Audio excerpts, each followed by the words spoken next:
So very briefly before I get into the nuts and bolts of it, the film is about this sort of dystopian future, sort of a bad news scenario, if you like, where humans end up being exploited by machines, and their consciousnesses sort of exist in a dream world of non-reality, while their energy, their electrical energy, and heat energy is harvested.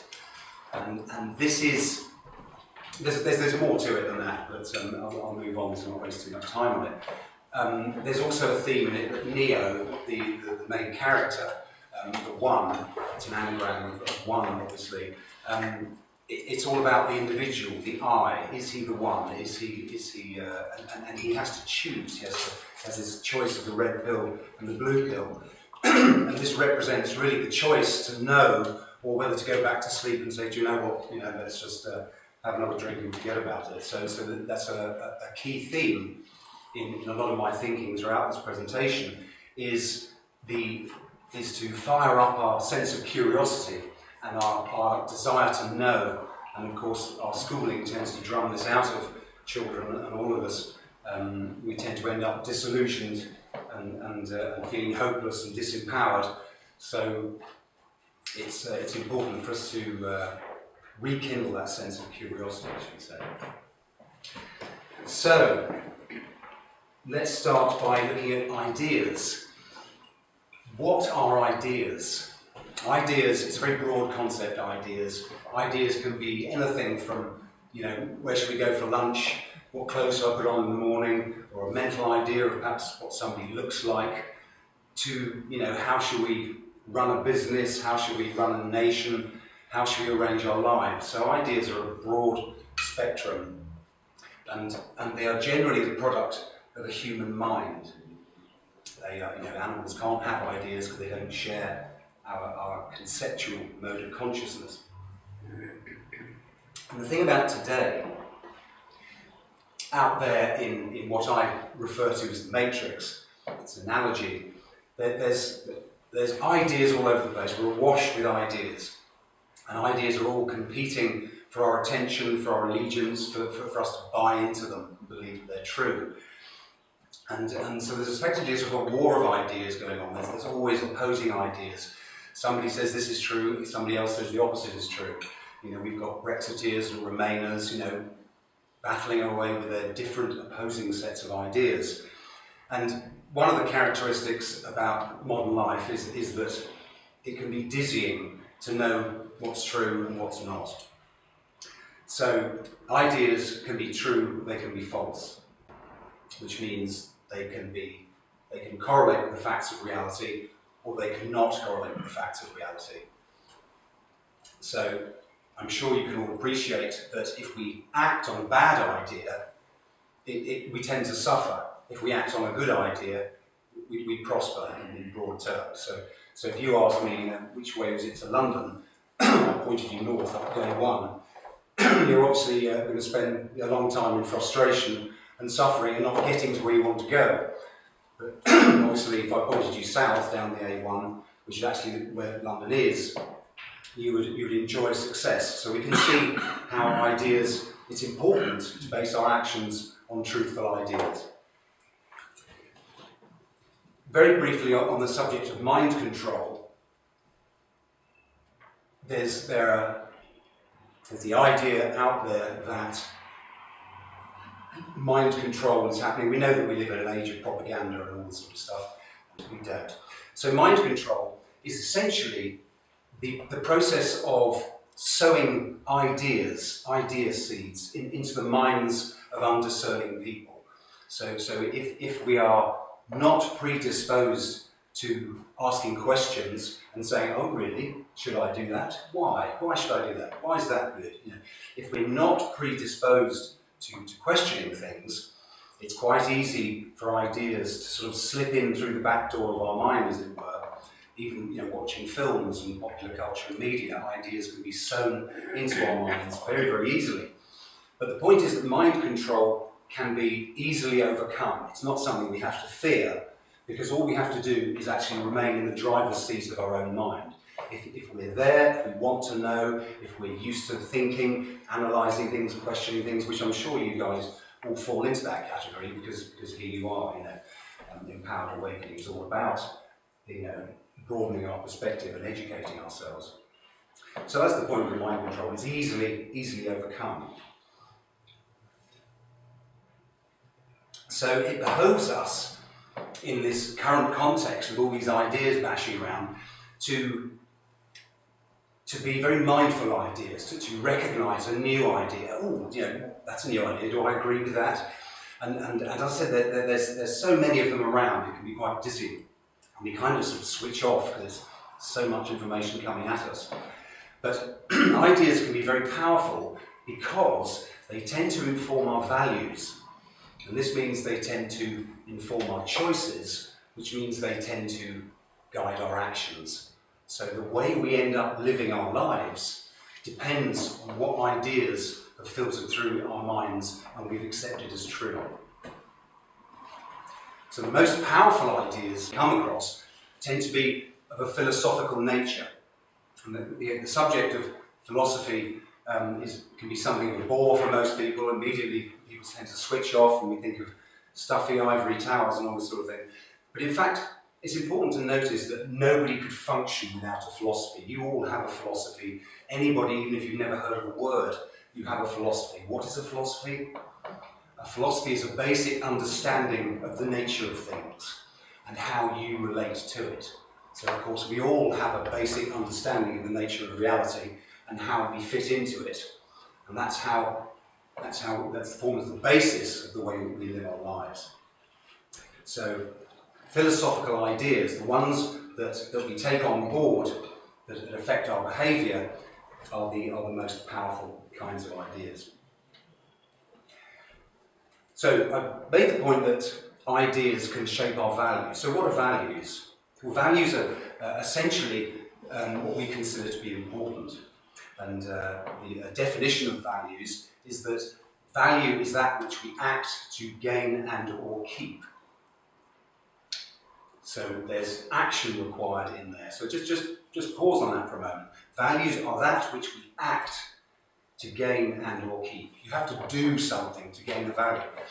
So values can be anything such as the clothes we wear, the cars we drive, the food you eat, the fresh air we breathe, the water we need. All of these things are values. We need values to live.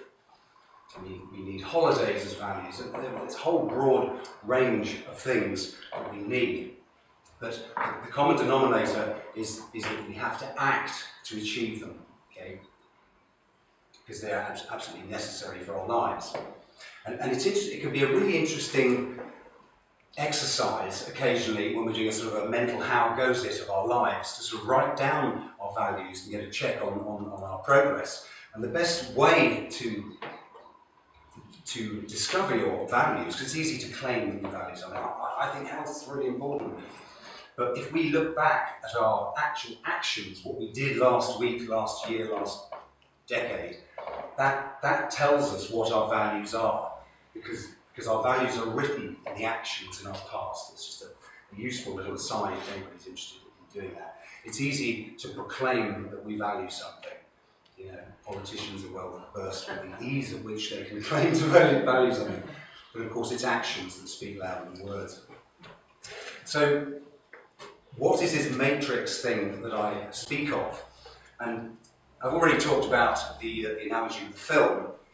So I see the matrix as it's basically a cultural download of ideas, if you will. And many of them are false, as I'm going to share some of those examples with you today. And these ideas tend to determine our values, which, as I mentioned, tend to affect our choices and our actions.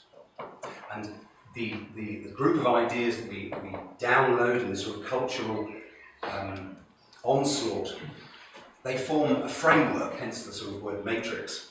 They form a framework of assumptions, generalizations, conclusions, and this sort of collection of beliefs, if you like, is downloaded into your subconscious mind automatically, really, by default. If you do nothing, by just growing up in the culture, you will absorb the surrounding culture. So the basic way we live, we learn from our parents and from our friends and relations around us. Nothing really new with that idea. But it tends to inform what I like to think of as our mental operating system. But as soon as we begin to question things, as soon as we, if you grow up, I was raised as a Christian, and I was taught by a load of nuns in a convent school. So I was raised with Christianity, and naturally I absorbed a lot of those ideas. So you go around with this mental operating system that you kind of inherit, if you will, and until we start to question it. As soon as we ask the question, why? Why is that a good idea? Why should we do that? Then we can re-examine all of these ideas and re-evaluate whether we actually want them to be ours or not, based of course on whether they're true. So the problem with the matrix, the problem with this framework out there, this cultural download, is that a lot of the ideas within it are false. Okay, a lot of the ideas, a typical one, for example, fat makes you fat. We've heard that for decades, haven't we? That's been around since the 60s. And you mustn't eat fat, we've got to eat a low-fat diet. Whereas these days, of course, we now know that that's not true. And saturated fats aren't bad for you, as we've been told for decades. Cholesterol, we now know, isn't the cause of heart disease. And we've all been avoiding eggs for decades. And now, of course, we can appreciate the fact that the egg is the perfect micro meal, if you like. You analyse its nutritional content. So this is just an illustration of how some of the ideas out there that we assume to be true are actually working against us and can cause us suffering. So a characteristic of my analogy of the Matrix is that generally people out there in the mainstream, they tend to defer the responsibility of actually judging and deciding what's true to others. And by this I mean we tend to look sideways, we tend to look around, see what everyone else is doing, a bit like copying a test at school, see what everybody else is doing and do the same. We also tend to or it's very common for people to decline the efforts to actually understand things independently. And we go along with what, authority figures say, what politicians say, what the doctor says. And if somebody, has an impressive list of letters after their name, or if they, got a stethoscope around the neck or something like that, we tend to defer to that authority. And of course, there's nothing wrong with deferring to authority. When I take my car to the garage, I don't know how to fix my car, so I defer to the greater knowledge of my garage mechanic. So don't get me wrong, I'm not implying that there's no place for sensibly deferring to somebody who knows more than we do. We all have to do that. But the point here is that we have to ultimately assume responsibility to know and to understand the bigger picture of how we operate our lives ourselves. We can't defer the responsibility of how to run our lives to somebody else. Or we can, I should say, but it ends in tears. It doesn't end well. It's not the way for empowered living, to be living according to somebody else's prescription. So another aspect of out there in the Matrix is that people tend to be aware of implications. For example, people might talk about socialism appearing on the surface to be a great idea, share it all out, look after everybody. But when we really drill down, we actually identify what is the nature of socialism. There are implications, and these are the sorts of things that we need to think to work out. For example, vaccines. This is another popular one out there in the Matrix. The doctor will tell you that you need to vaccinate your children, you need to get your flu shot. Now, I don't know how far outside the box you guys are, so, like I said, I'm hoping to rattle your mental cage. But there's stacks of evidence that shows that there are perhaps better ways of achieving immunisation other than following a prescribed course of vaccines. Okay, so implications is the point there. There's also being unaware of what's important and being distracted and so forth, not appreciating cause and effect. So there's a number of things that are characteristic about the matrix. But the general point is that we tend to look around us for guidance, to authority figures and to everyone else in the group. And this has worked. The point is, this has worked in our evolutionary past. If you imagine going back 20,000 years, if we can, can we imagine life without all this stuff? It's very, very difficult.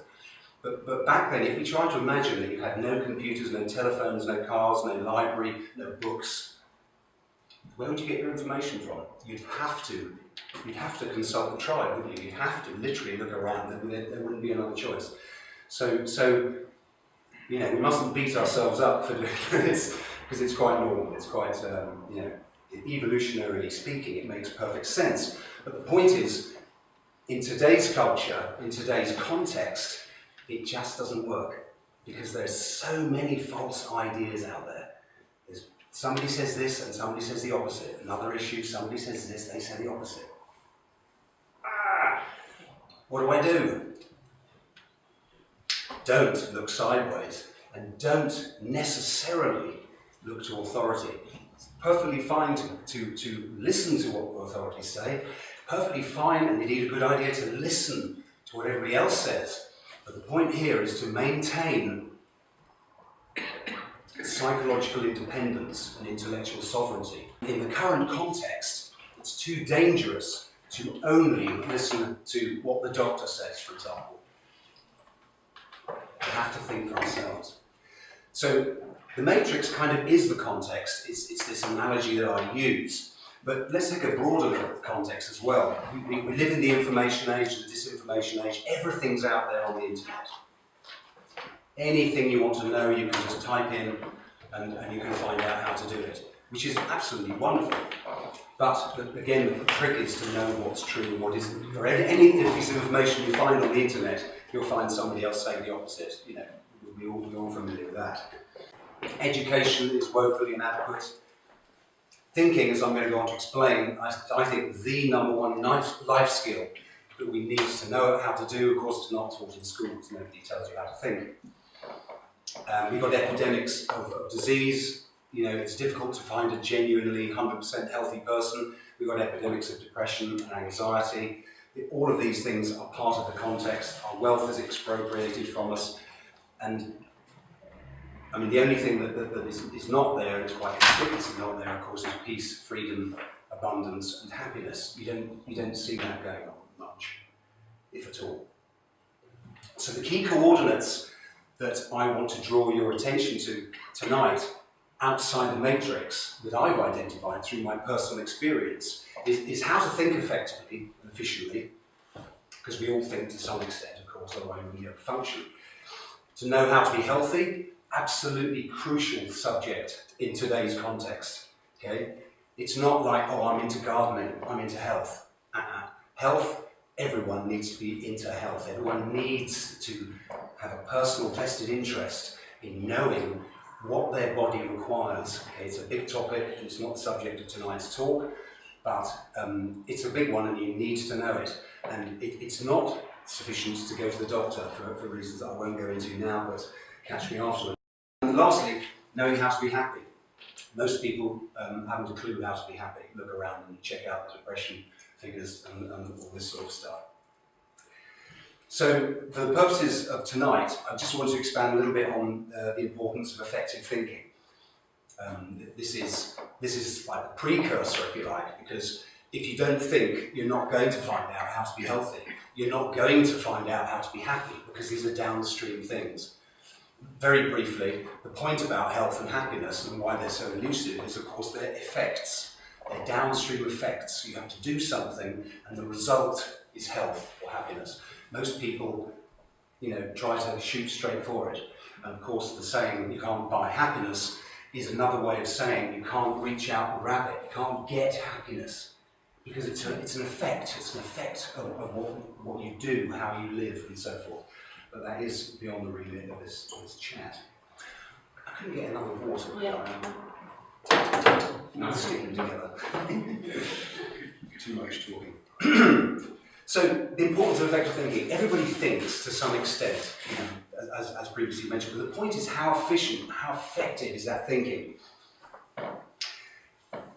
Thinking, of course, is a mental activity, but there are all sorts of mental activities. Remembering, musing. I'm a musician, and I can often listen to music in my head. I can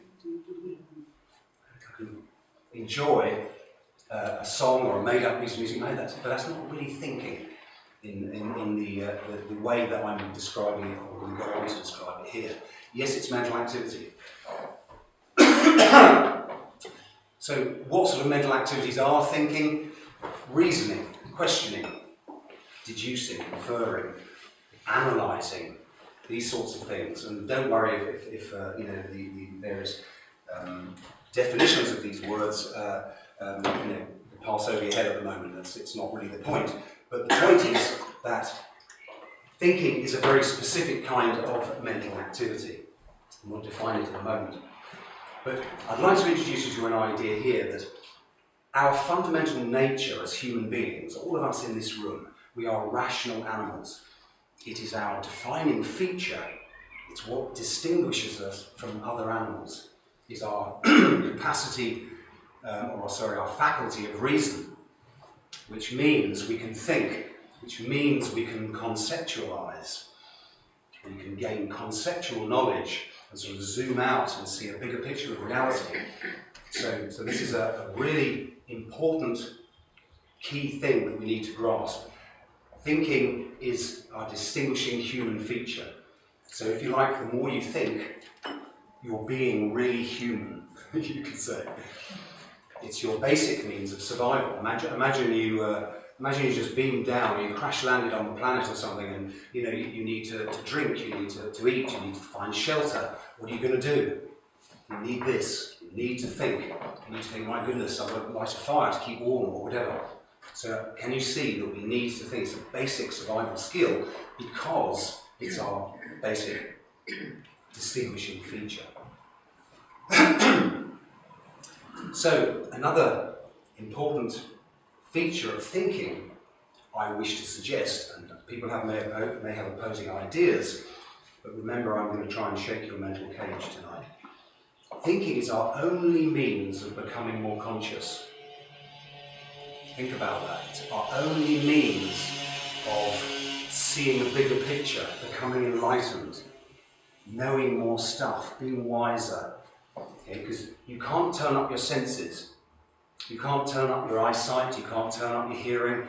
Either these senses function to their full capacity, or they don't. As we get older, they tend to not function to their full capacity any longer. But we can't turn them up. Also, our perceptual faculty, our perceptual awareness, we perceive chairs, tables, carpets, computers, people. We can't turn that up either. Okay? You can look around the room. By the time you've clocked the colour scheme, the number of chairs, and the people here, and all the detail, if you've attended to it, if you've focused on it, you've absorbed that information, job done. You can't turn that up, but you can increase your conceptual awareness. Okay? You can increase your knowledge. And where does wisdom come from? It comes from knowledge. So what is thinking? Thinking is purposeful mental activity with the acquisition of knowledge as its goal. Purposeful mental activity. Not just any old mental activity, purposeful mental activity with the idea of solving a problem, finding something out, uncovering the identity of something. What is this? Why does that happen? If you're trying to think about how to plan your garden, or whether or not to go to college, or anything you like, you're trying to gain some knowledge. So thinking is also our means of processing all of these ideas that we're bombarded with out there in the mainstream, out there in our everyday lives. Thinking is our means of discerning and judging which ideas are true and which ideas are false. And if we default on thinking, if we thinking takes effort. It's as we shall talk about in a minute. It's not something that happens automatically. But if we default on thinking, Stress, anxiety are the natural result. It's like, well, what do I do? You know, help. You need to know what to do. You need to know how to live. You know, you need to know whether or not to have that flu shot. You need to know how to eat correctly so that you don't end up developing a chronic disease. You need to know how to live.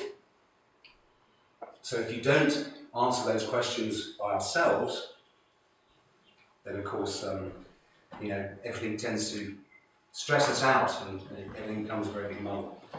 So having mentioned that thinking is a means of acquiring knowledge, what is knowledge? Very important to check definitions.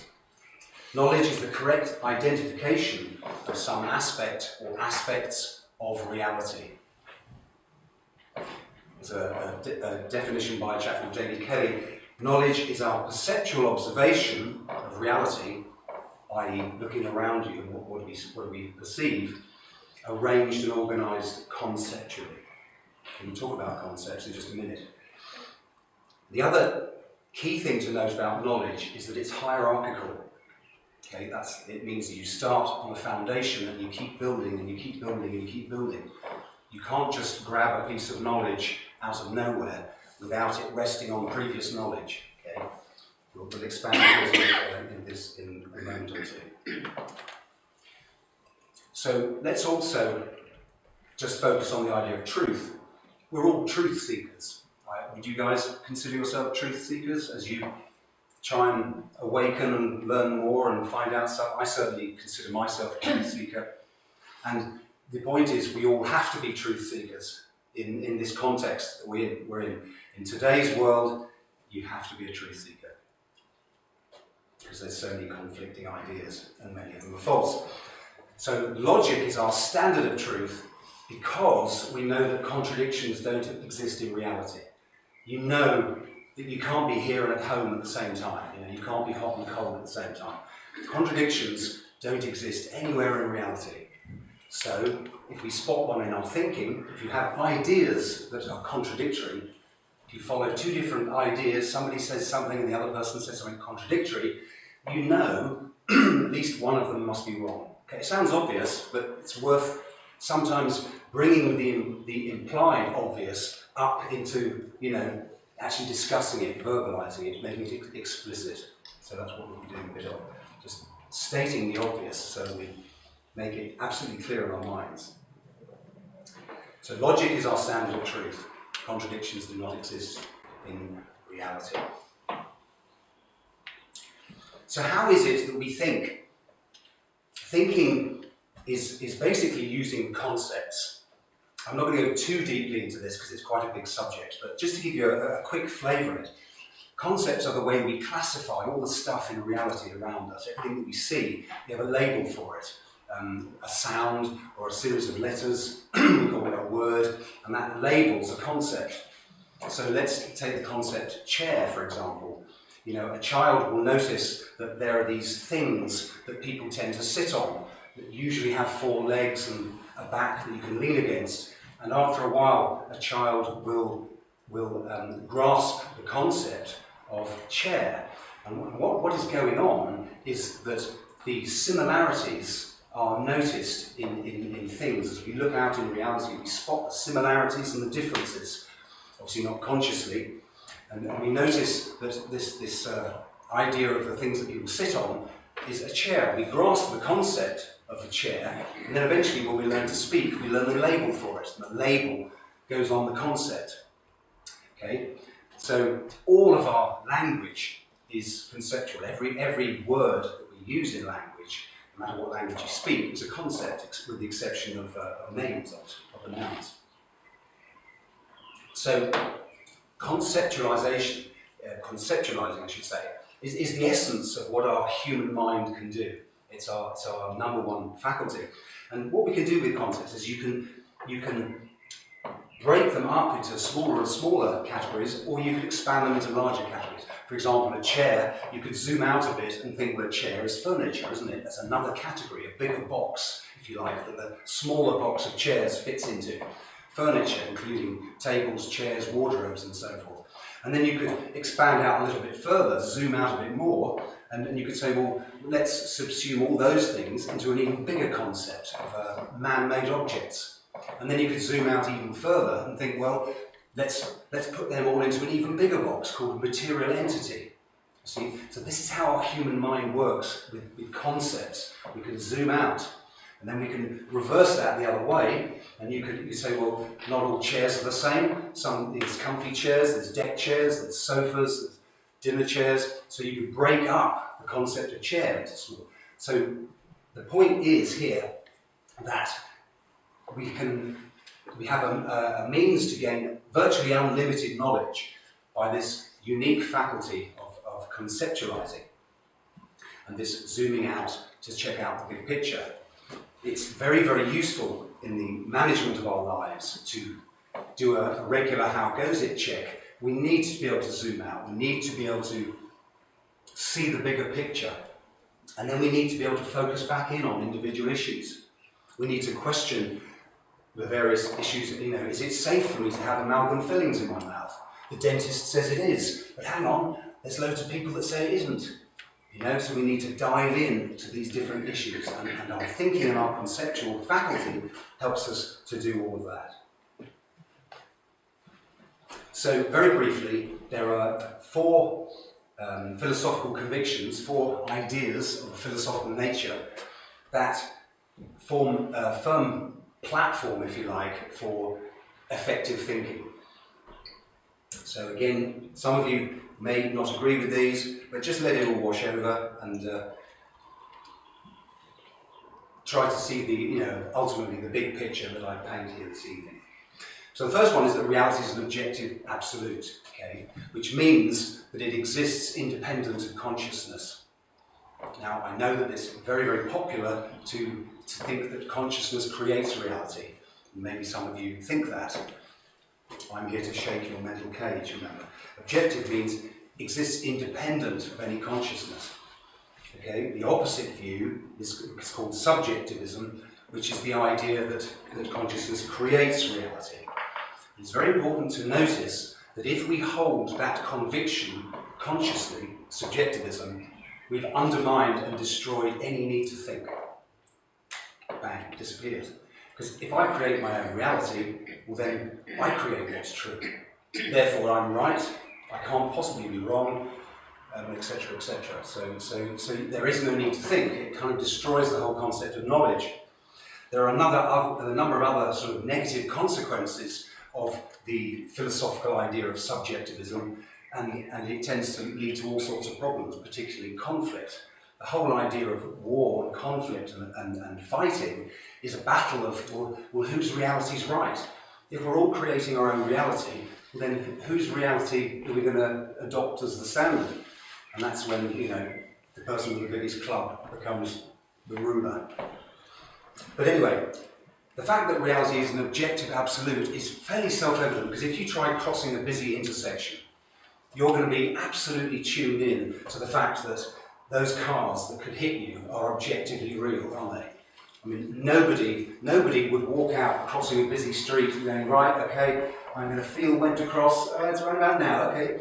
You wouldn't do that. You just wouldn't. It seems silly, doesn't it? You wouldn't do that, because we all live our lives on that implicit, i.e. unstated premise that reality is an objective absolute.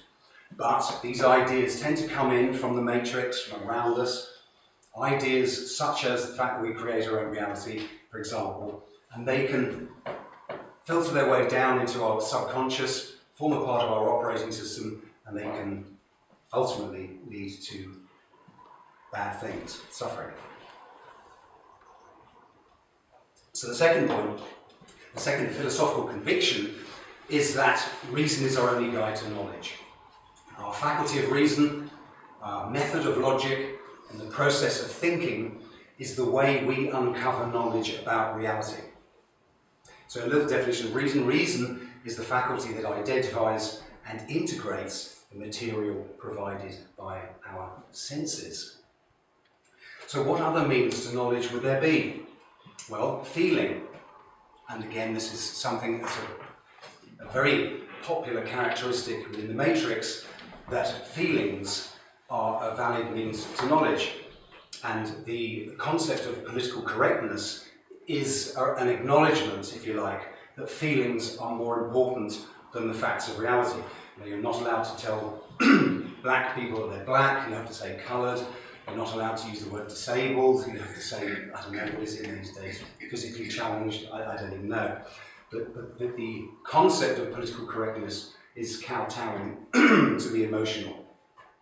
And also, mysticism is a claim to knowledge without any evidence, without any facts to back it up, without any rational demonstration. The idea, I was raised as a Catholic, as I said to you earlier, the idea is that you just believe.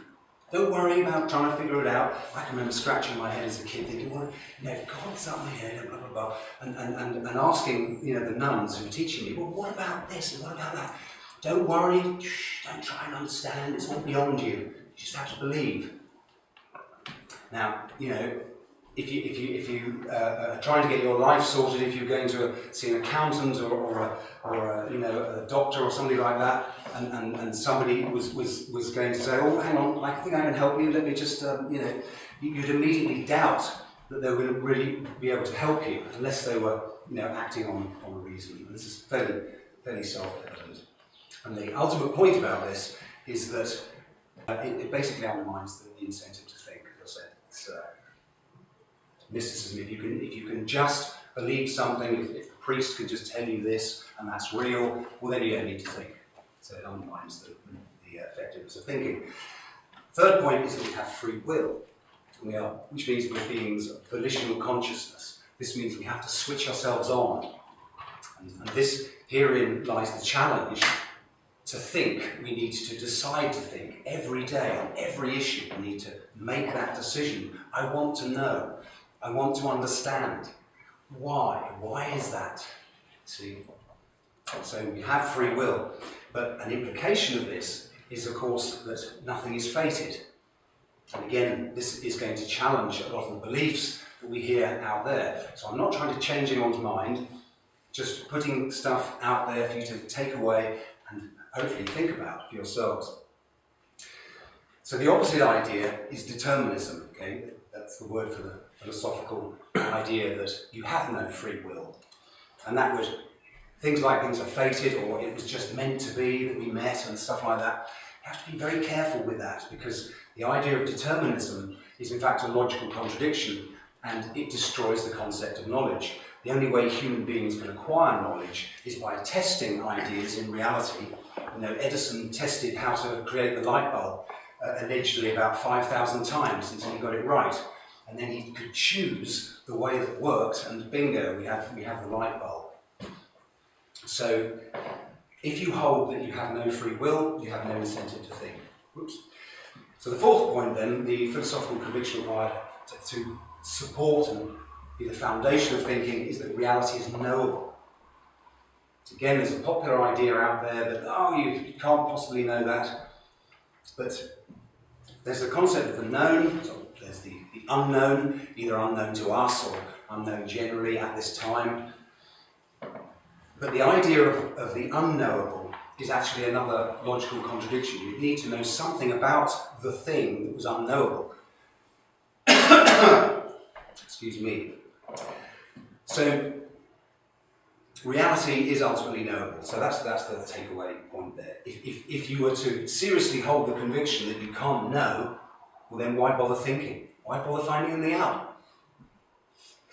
What are we going to awaken to? Yeah? So common errors of thinking. The first one is not doing it. It's a volitional thing. You have to choose to know. You have to be curious. You have to want to find out more things. Another common error is lack of purpose. Purpose is like the rudder steering the ship, or the steering wheel in your car. Your purpose is your goal. That's what we're trying to do. So if we're designing a house, how are we going to work out the floor plan? Where are we going to put bedrooms? We have to keep referring ourselves back to what is the purpose. So without purpose, we tend to just drift mentally, and ideas or associations pop into mind and out of mind. And of course, you can't arrive at any destination. If you got in your car and just drove and ambled and took that road and that road, where are you going to end up? Unless you know that you're going to Hartford or going to London, then you've got a destination. You can keep doing how goes it? Well, how is this the way? Is that the way? Should we turn off here? You get the point. Another common error, very popular out there, and very widespread, I should say, in the Matrix, is being concrete bound. This refers to always identifying another specific example of something without seeing the pattern. You know, if somebody came to me and said, Nigel, you know, I've got this dilemma. Should I be honest with my friend? And I'd say, well, yes, I think you should be honest. It's an absolutely important, self-interested principle by which to live by. And I might explain all the ins and outs of why you should be honest. And then if you thought, okay, right, I've got that, I'll go where I'll be honest. But then if you came back to me the next week and said, well, I've got another issue with Peter, this other mate of mine, now should I tell him about that, should I be honest? And I'd think, well, hang on, we talked about that principle last week. Do you not remember? Do you see where I'm going? It's spotting the patterns, similar principles and things. Failure to think in principles.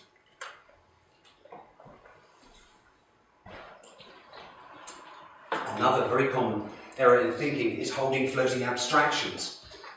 Big sounding words, don't get fazed by it, but it's basically not defining your terms. So if we talk about greed or rights or love or democracy, you know, how many people can define these terms? How many people can really understand these concepts and what they rest on? Yeah? So that's another popular one, or common one, I beg your pardon. Holding frozen absolutes, that's an idea that you just have cemented in your head and you are not going to shake it, you know. Not letting go of that one. That one's sacrosanct. Don't touch it. That's a frozen absolute. My sister, I won't go there because we can edit that one out, can't we? Yes, good. Yeah. I will say it because it's funny anyway. My sister's an environmentalist. And this is a big idea that's very powerful out there. And to her, environmentalism and the sacrosanct standard of the good being an untouched environment, a pristine environment, like don't walk on the grass, don't go there. You know, the idea of a good planet is no humans, basically. There's no room for us there, because if you go in there and you start growing food and making a mess and doing things, whoa, you just destroyed the environment. So she has this frozen absolute, this fixed idea, okay?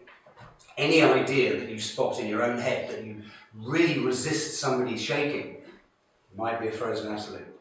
And another one is dropping context, the last one we'll look at here. So this is very, very widespread. It's a failure to join the dots in your own mind, really. It's a failure to spot contradictory things going on in your head. You've probably heard of cognitive dissonance. The idea of, you know, brain freeze, he said that's true, that person said that's true. And all this is really is a failure to appreciate that contradictions don't exist in reality. So simply take that idea and think, right, okay, one of them's true, let's look into it and find out which. So they both be incorrect, of course. They could both be incorrect, thank you. Good idea. And still contradict each other. Good point. Somebody's alert and thinking, right? Great, so here's a framework for thinking about any issue. There are loads of issues that are really controversial. CO2 and climate change, we can talk about vaccines and mercury amalgam fillings. You know, should you have root canals in your mouth or implants? You know, these are things that we have to deal with as we get older. And the dentist will tell you one thing, and then you'll find out there's an opposing idea. So to analyse any idea, to get to the bottom of it, here's a brief snapshot of a framework of going about it. First of all, be goal-directed, i.e. you want to find the truth of this particular issue. You've got to be aware of the full context, which means you've got to know all of the arguments. Okay? That means if you want to know about whether or not you should remain to have amalgam fillings in your teeth, you need to consult your dentist. You need to find out everything he's going to say, which is, yeah, they're fine, don't worry. Basically, that's all he's going to say. And then you might go over here and find out another argument that says, well, actually, you're drip feeding your system mercury 24/7. And when you have a hot drink and when you chew, that mercury dose goes up by about a factor of 20. So there's a whole load of facts of reality that dictate that mercury isn't good in your teeth. You know, and the dentist will even concede, if you pressure him, that as soon as he extracts a mercury amalgam from your tooth, it becomes toxic waste. Oh, careful! Get the bag, put the gloves on, dispose of it properly. You know, shit, that thing was in my mouth, and he told me it was okay. So anyway, thinking about any issue such as that, be aware of the full context. You must find out everything that that person says, everything that the opposing argument says, and then probably find some other stuff, because there's usually other things as well. So you have to get the full context. You have to define all your terms. You have to make sure you know exactly what you mean by all the words, the concepts that you're using. And then we ask questions and sub-questions. Why is that true? If you say that, then why that? We can use a process of questioning and sub-questioning. We have to respect cause and effect. We have to, respecting, again, it's another offshoot of the fact that it's an objective reality existing independently of consciousness, is that cause and effect, it's a causal universe we live in. And we have to respect cause and effect to know what causes what. The only way to know what is a symptom and what's an effect is to understand cause and effect, be able to spot it, and know what's a symptom, what's the result and what's a cause. Very often out there, you know, when you're having conversations with people, I find myself speaking about a solution that I've discovered, and I find that the other person is looking at downstream effects, symptoms of the problem, and using them to justify why a different solution won't work. It's like, so we need to respect cause and effect to understand a sequence of events. Very important. And we need to think in principles, as we talked about. And here's the big one. We need to evaluate all of the pros and cons on all sides of an argument, okay? And if it's how to be healthy. Should I eat carbs? Should I eat fat? Should I eat meat? Should I be a vegan?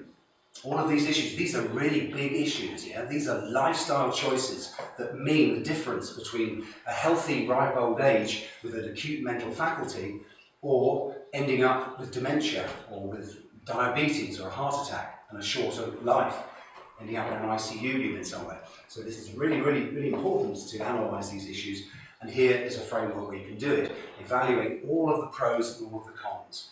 And this is a characteristic of the presentation of ideas in the matrix, is that doesn't happen, okay? It doesn't happen. With the climate debate, you always hear all the dangers of too much CO2. Nobody is allowed to mention the benefits of CO2. What about the fact that CO2 is plant food? What about the fact that they pump it into greenhouses to increase yields? What about the fact that the planet has noticeably greened at least 14% over the last 30 years? Now, that doesn't quite stack up. That sounds like a good thing. Particularly if we want to be vegans and vegetarians, we want plants to grow. So wouldn't CO2 be a good thing? So what we're doing here is we're looking at all of the pros and the cons, all of them, trying to separate issues and examine the full context. If you're in the vaccine debate, for example, there's a classic one out there in the Matrix, where nobody mentions the negatives of a vaccine program for young children. Not allowed to say that. Shh. Pharmaceutical companies don't want that talked about. You know, all the sudden death syndrome, the infant cot deaths, the idea of injecting formaldehyde and thimerosal, you know, these mercury into, aren't there negative consequences? You don't hear that. So the point is, if you want to uncover the truth in any issue, you have to evaluate all of the pros and all of the cons honestly. And you don't hear that in the mainstream debate in the Matrix. Of course you don't, because they're selling you an untruth. And it's easy to find truth. I mean, this, ladies and gentlemen, this is really important. It speaks into the reality as a knowable thing. You can know the truth. And if we apply a certain technique, you can discover it. The price, of course, is that it takes effort.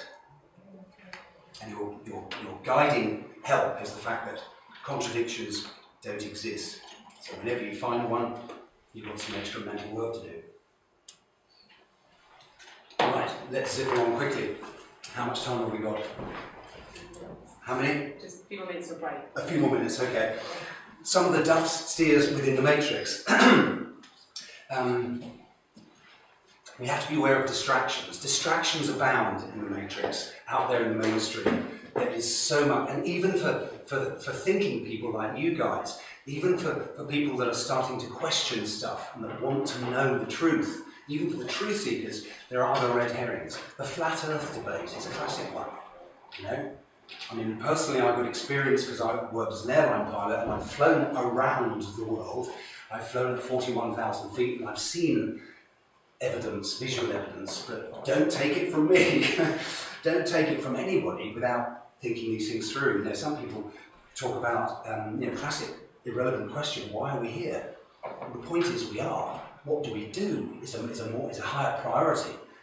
What should we do? How should we live? Is a much, much more important pressing issue than why are we here? Free energy machines, they're another very popular one.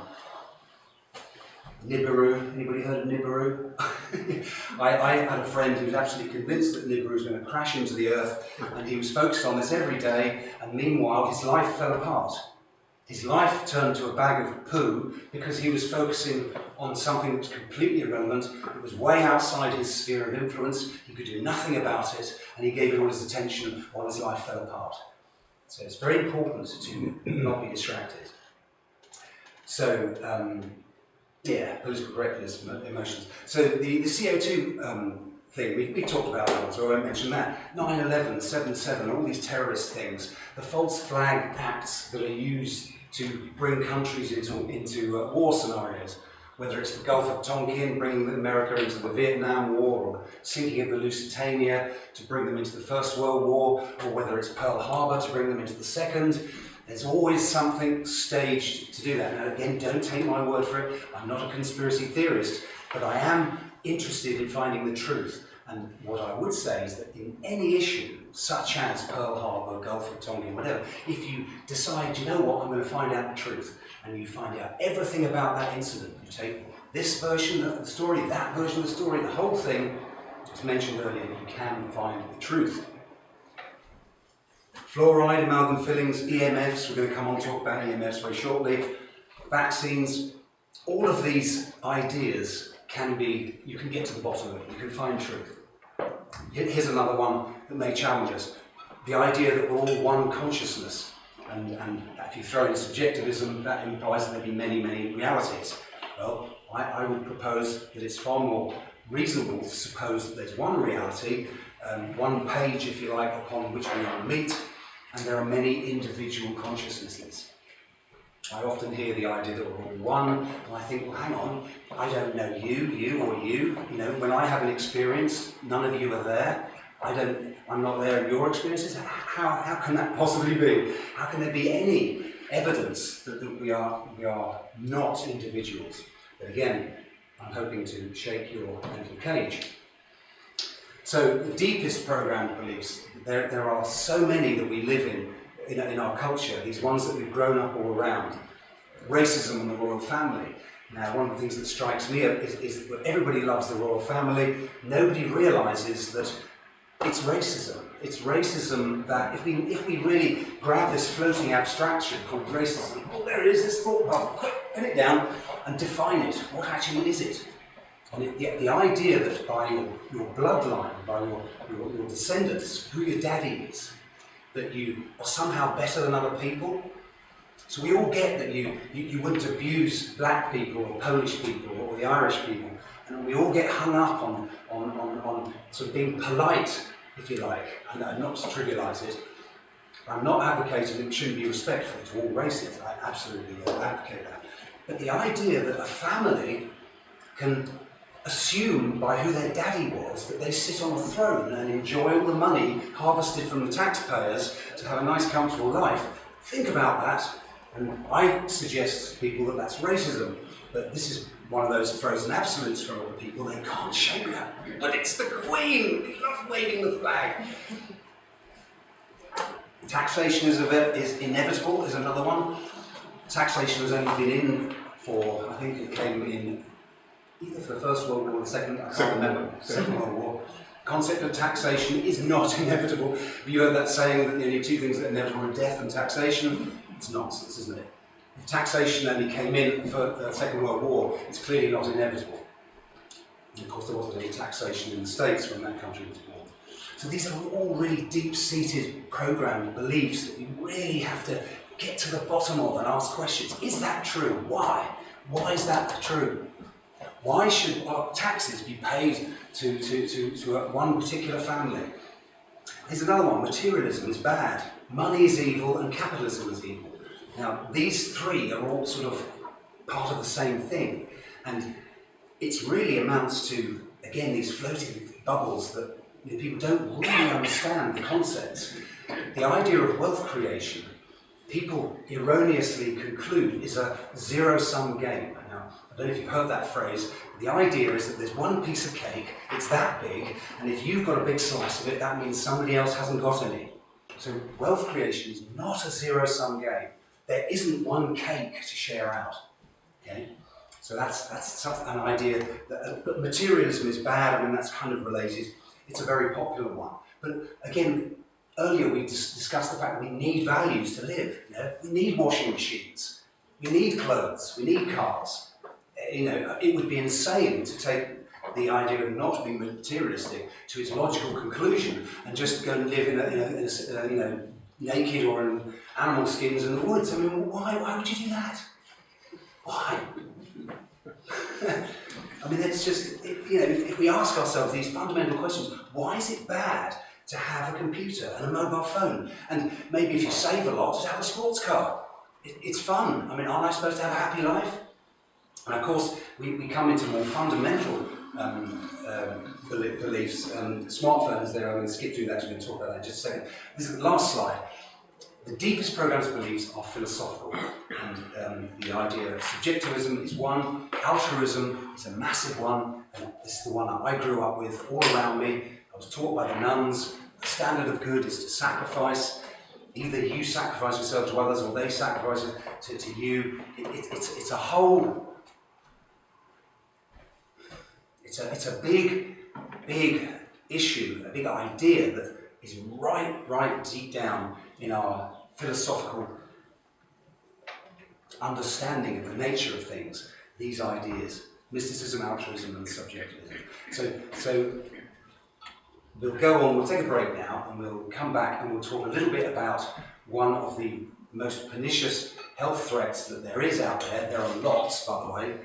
Diet is probably one of the huge ones, but EMFs, electromagnetic fields, and our use of wireless technology is a real one that you need to know about. So we'll come back and we'll talk about that in just a few minutes.